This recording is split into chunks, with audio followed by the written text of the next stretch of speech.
TradeNBI.com. This is John. This report is for the 11th of February. Well, we had a nice pullback to the ABM and right back up. We're still looking at our extreme histogram. No problems per se as far as getting to an extreme or an algo activity that's special. This is just more of that continuation from the move up and accumulation that took place after the new fund money for the month popped in, and so we're just plugging along. As you can see, we did have an exchange here where cyan has finally moved back above green, and our shakeout is looking a little weak for the day, so it's possible that we're going to see a little bit of softness, but short-term buyers have activated, so that's holding things where they are. And clearly the power mode 2 is still above that 13.5 level, doing just fine. What are we, all the way up at 19? So I mean, that's pretty strong as far as strength. Overall, from an NQ standpoint, likewise, similar concept.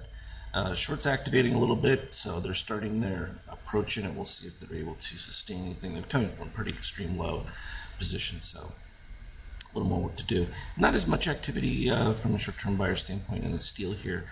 Rising, but we're beginning to get a turn of the red DSC, which again is going to form another higher pivot from the previous ones, and so far enough to keep things where they're at.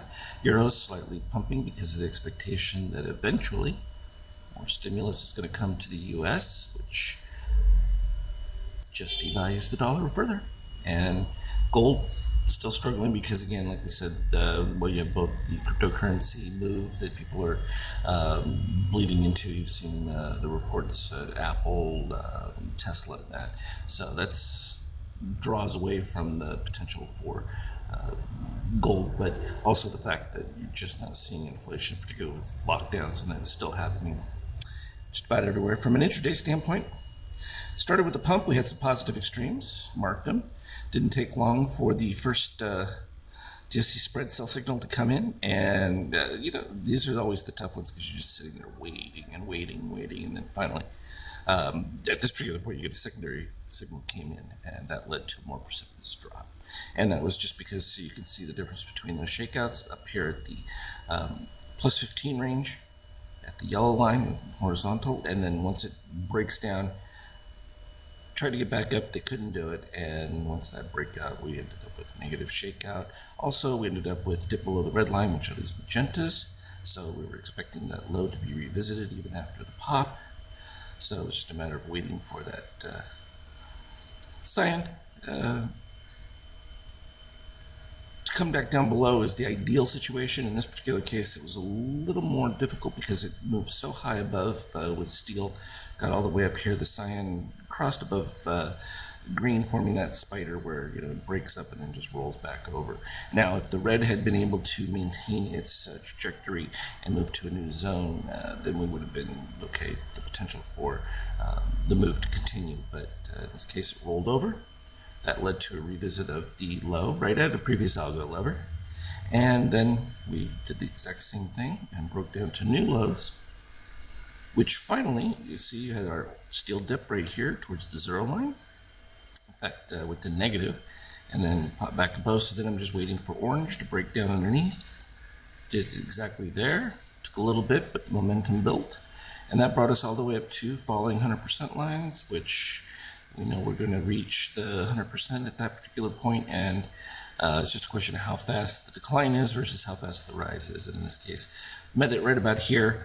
Then we ended up with some soft patches that just really couldn't produce anything because, like I talked about, when we have rising gold and you get the short magenta, yes, you're going to get a little bit of a dip, but you can't expect much. The fact that it bounced off, it's not a surprise. Moving further along into the day, we ended up with another rise that came through.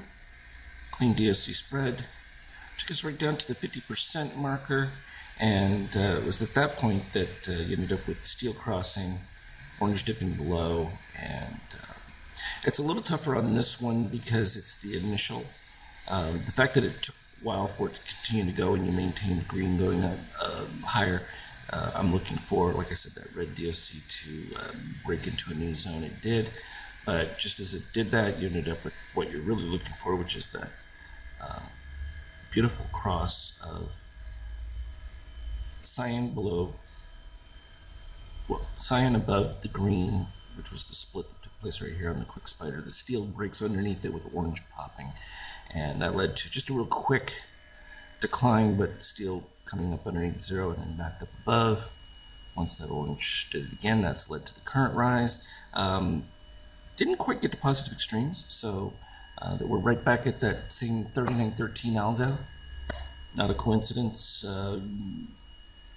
Gold right here on the shakeout is sort of flattening out at this particular point. We can increase the size of this a little bit. There makes it a little easier. And you can see we're still building on there, but yeah, the potential for filling back into the dip once the market starts is pretty likely here. So effectively, you've made at least a new high from the previous matching one. So it's just a matter of waiting for either a continuation signal, which would be the cyan moving back underneath red, or we're going to get a rejection pop back up, and that will give us a little more softness. So we'll see how it plays out. But overall, everything's pretty clean. As always, though, trade well. I will put up anything relevant on the Skype chat. Have a good day.